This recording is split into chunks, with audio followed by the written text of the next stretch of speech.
Maraming nagtatanong paano nagmumukhang legit kahit scam. Ito ang sagot. Hindi na nila kailangan ng totoong endorsement.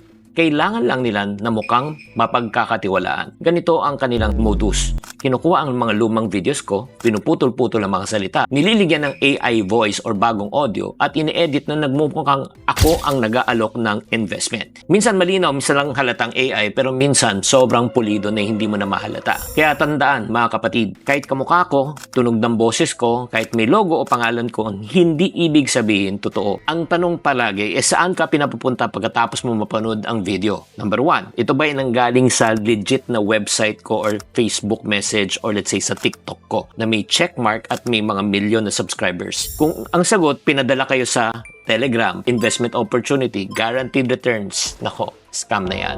Isa pang mahalaga, ang basehan, hindi ako mag-endorse ng tao or ng any investment scam. My job is only to educate people.